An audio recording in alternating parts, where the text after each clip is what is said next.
Okay. Hi, everybody. My name is Krista McGregor, and I am your health coach here in Glastonbury, Connecticut. I'm also an online health coach and the proud owner of Key Elements and author of my clean eating programs. And as you know, I'm doing a series of interviews with people who just have totally made a beautiful impact on my life. And I am so excited to have my friend, my landlord, one of my teachers here with me today, and his name is Lawrence Ford. He is the owner, founder of Conscious Captial. He was also on the cover of the Washington Post magazine, named the Shaman of Wallstreet. And he's a shaman, a spiritual teacher, coach, advisor. And I just love his philosophy on wealth and health. And I'm so excited to have him here today to tell us his story. So Larry, welcome. Thank you, Krista. Yeah. It's a pleasure to be here, and thank you for all the nice, kind comments.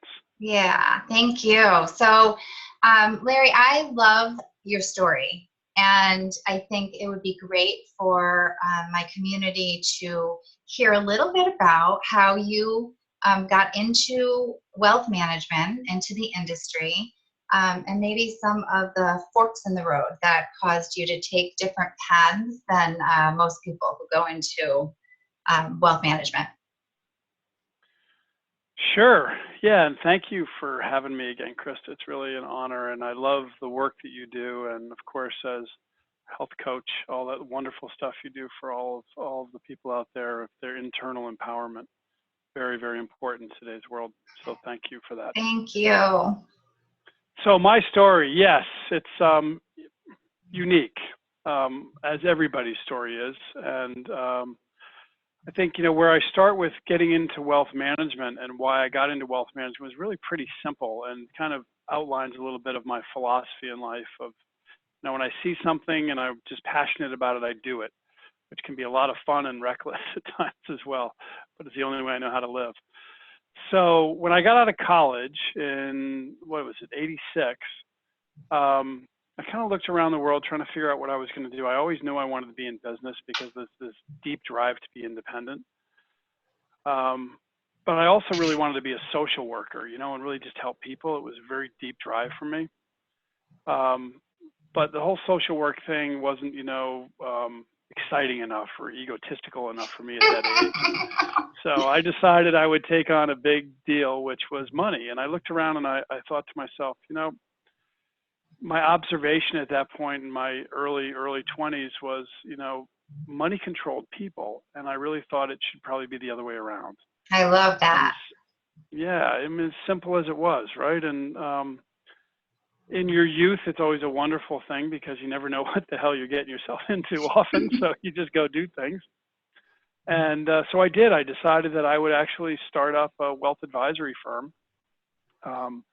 And help people with money, which was a pretty crazy idea at that point in my age of my life, without experience. And so I actually bought a house, got married, and UPS literally backed up a truck in the driveway, and I had all my study materials to get my all my series of licenses to get in the business. And so after at least 3 good years of macaroni and cheese and a lot of tough days with not much money and barely paying mortgages, we had begun to make it. When I say we, because I had brought on 1 or 2 other people at that point at the end of the 3 years, begin to really make some really good strides, and we're starting to grow very quickly as a firm. And we grew to, at our peak, we grew to about 5,000 clients. And about 3,000 of those were organic, as they call in the industry, and then other ones we actually acquired from some other business. But we grew to about 5,000 clients, and then in 2000 actually sold the business because of external forces that were happening in certain markets in the industry we were in. So we had a successful sale of that business in 2000. So that's kind of my entry. Yeah, so there was a part of your story that I love, that I would love for you to share with my clients, and that is when you were asked at a very young age, I think you were like maybe 30, if I remember correctly the story, You were asked to speak at the National Leaders Conference in Banff, Canada. And there was a turning point there for you, and you share the story. And while it may not have felt so great at the time for you, it really absolutely seemed to have shaped a little bit of your mission from there.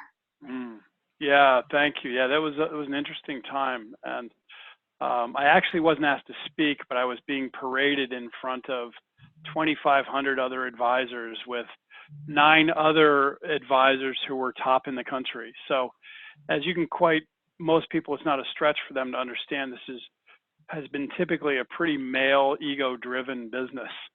And so, if you were one of the top people and they'd bring you to these grand places and I used to call it kiddingly, this badge of courage around your neck, this big medal.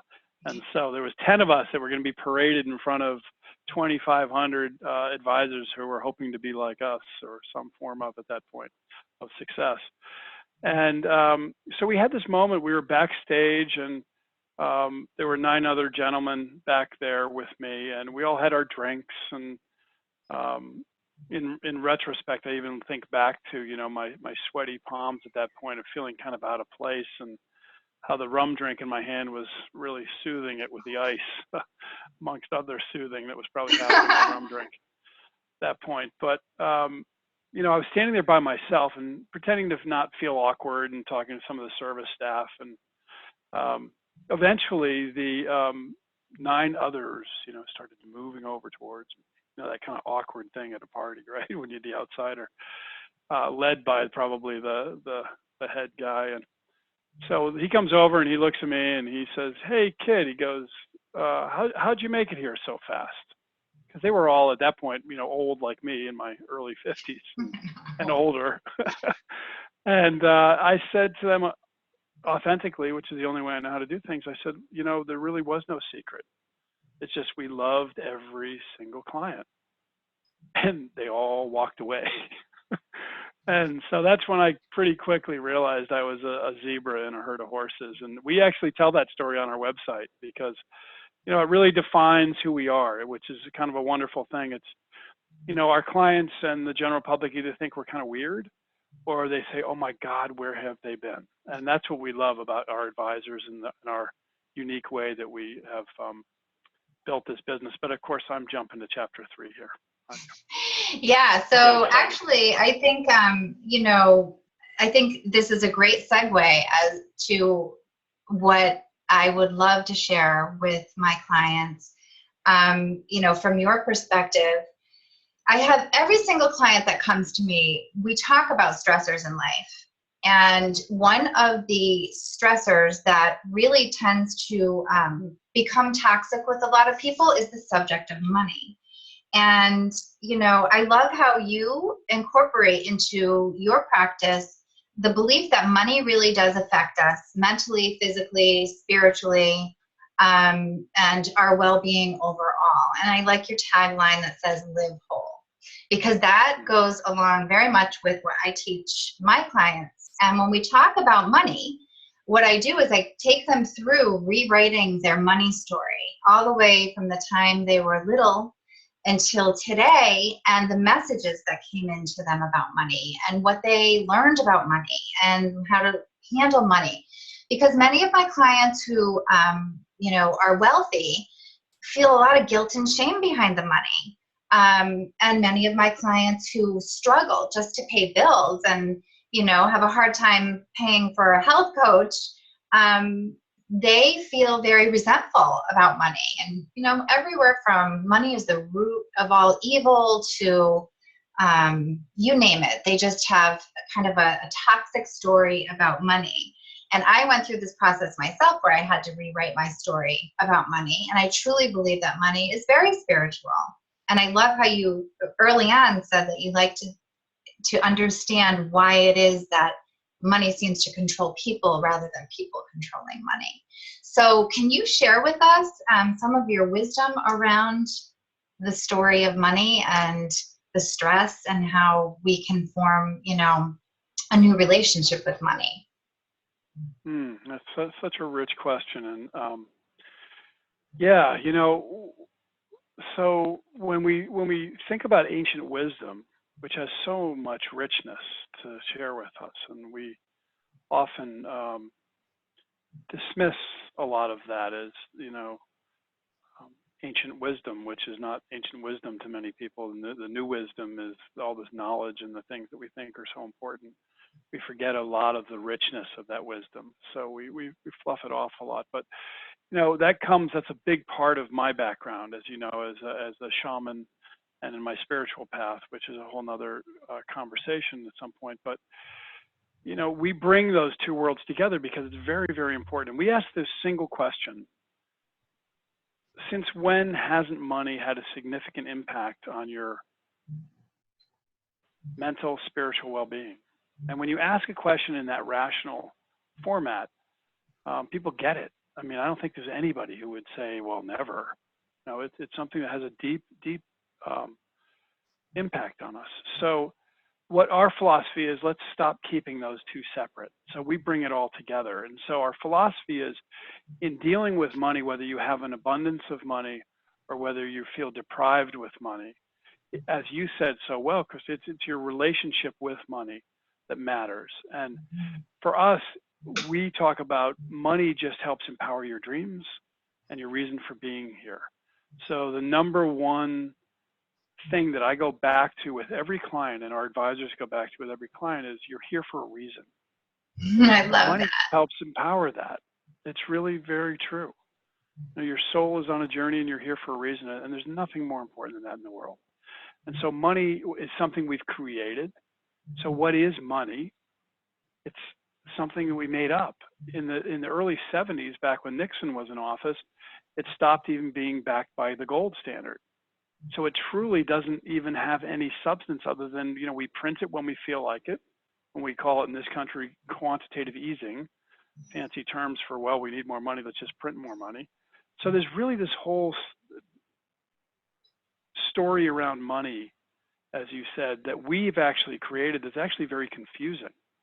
And then we have our own internal stories around money that help us relate to that. So really coming back to, you're here for a reason, and using money, leveraging the power of money to make the world a better place is one of our lines that we use and we stand by as our mission, but doing that for your own life.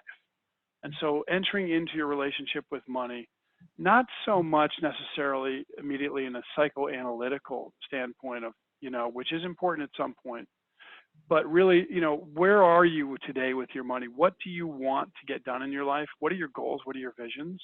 And how do we start helping empower you to create those? And then we talk about money. Money, let's align the money with those goals. And we can get very, specific and very analytical with that, which is very, very important in the world of money. When we talk about money, we say it's all about your money on that side, because we need to be very good at what we're doing on the asset management side. But it's really, I think the key is, that's kind of a long-winded answer, Krista, too.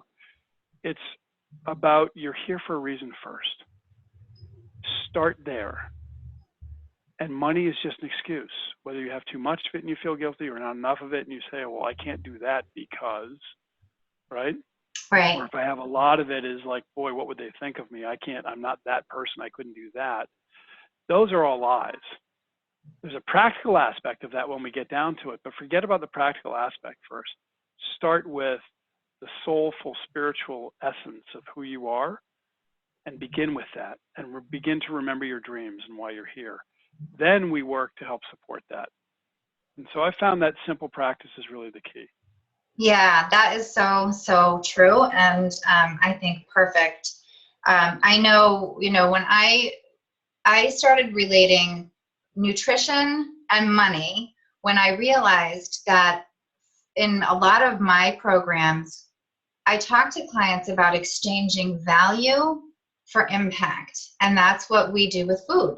In all of my clean eating programs, we talk about, what is the value of what you're about to put in your body for energy and nourishment? And what is it worth to you and to your health journey? And when we get on to talking about money, because it often comes up with clients, a stressor, either way, wealthy or not feeling like there's enough, that we talk about, when you look at money and you exchange it, you're really exchanging money. Money is just the symbol of exchanging for something valuable to you. And if you're not exchanging it for something valuable to you, then why exchange it?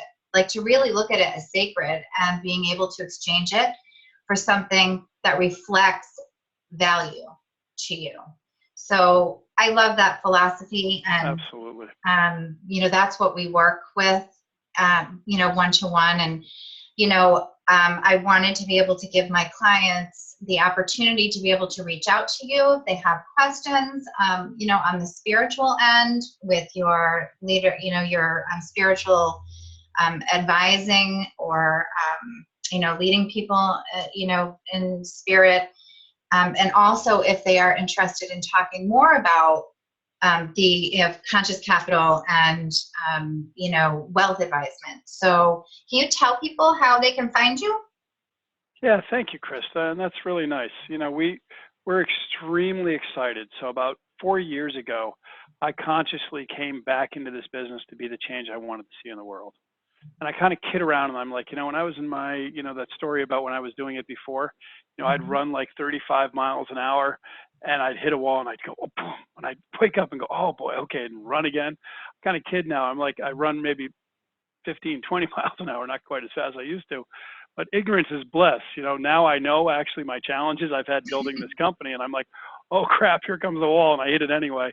But we're at a really cool place as an organization. So I appreciate this interview, and I appreciate you asking.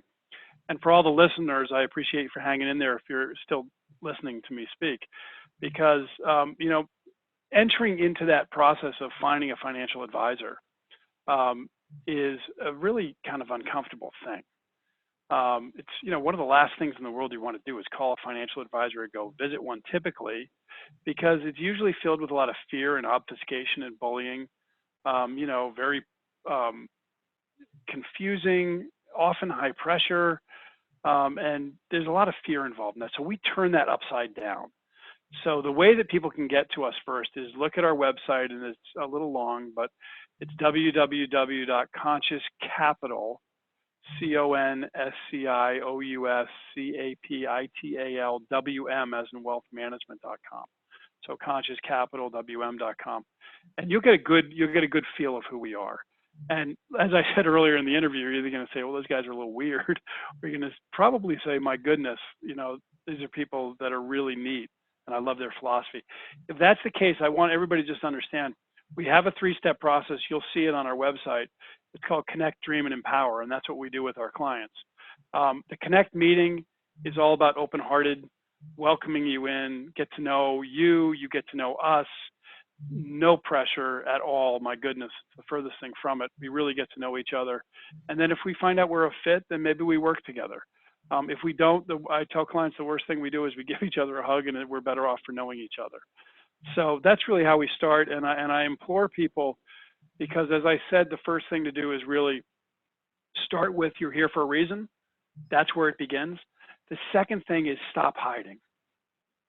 We all avoid things we don't like to do. That's the number one thing. You think about your life, and the things that never get done are typically the things you don't like to do, or you're not very good at.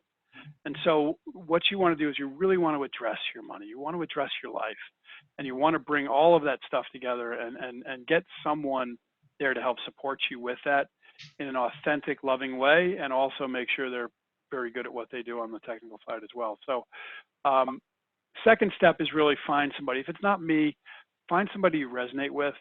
Feel comfortable to interview people. Feel really comfortable to say no if it doesn't feel right. I kind of have a little joke, which I think I'll share with you, but I don't like the industry too much, and I don't care for a lot of the people in the industry. And I speak a lot, as you know, and I've gained a lot of national press for the work I've done as a shaman and otherwise. And so I'm not shy about my feelings. So I kind of say to people, look, when you go to meet a financial advisor, here's your litmus test. Ready? Would you leave your kids with them for 5 minutes? I love that. Most people get it right away. They're like, hell no. Well, you probably shouldn't have let them handle your money then, too. Yeah. So it's kind of a fun way to think about it and bring a little levity to often a heavy thing. But, you really want to make sure that they're people not that you like, but you intuitively trust. Right. Trust your own intuition. Mm-hmm. Yeah. Yeah.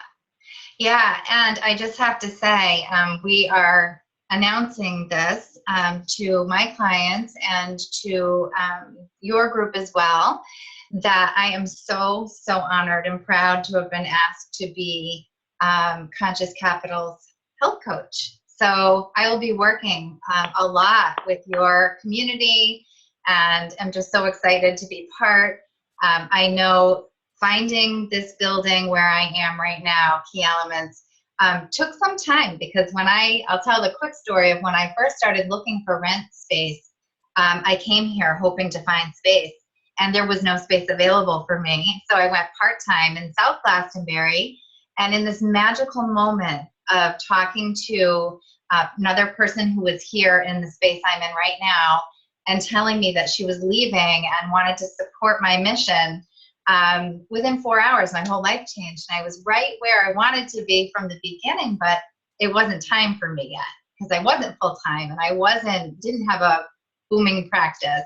So it was those steps, and now I'm here, and I'm here for a reason. And so I just absolutely love the group that is in this building, so supportive. The energy here is amazing. And, working with you, Larry, just, you're one floor up from me right now. It feels so great. So to be part of your... Can you hear me? I just heard that, yes. To be part of your community, our community, is just so much fun. The energy is just great. I call it my second home. I mean it. Well, thank you. And it's truly our pleasure. And for the listeners out there, this is the Center for Health and Wealth. It's the Live Whole Center for Health and Wealth. As I said earlier on, since when doesn't money affect your physical, mental, and spiritual well-being? Well, why not put it all together? And that's what we do here. We have it all here. We have the most incredible people to help support you. But for also of our clients across the country, we have people virtually, and Chris is going to be our health coach across the country for all of our clients. And we're so psyched about that. My personal story with working with you, off the charts, unbelievable. You did such an incredible job, and it was a big change in my life. And I'm a pretty healthy eater, and I'm very conscious about my food. But man, did you take me to a whole new level. And our other employees and advisors that are working with you, all they keep coming back is like, oh my God, I love Krista. She's so awesome. Thank you. So yeah, awesome. Thank you. Yeah, this is a really good fit. So I appreciate the opportunity to work with you, to work beside you, to be in this building, and especially just having, capturing your attention for the last 30 minutes or so, because I know how busy we all can get. So I appreciate you making time for me and for my clients, and I'm so excited to be working together. Just thank you so much. Thanks for your support. And of course, the message is really to your clients and those people that have invested the time to listen to us chat back and forth.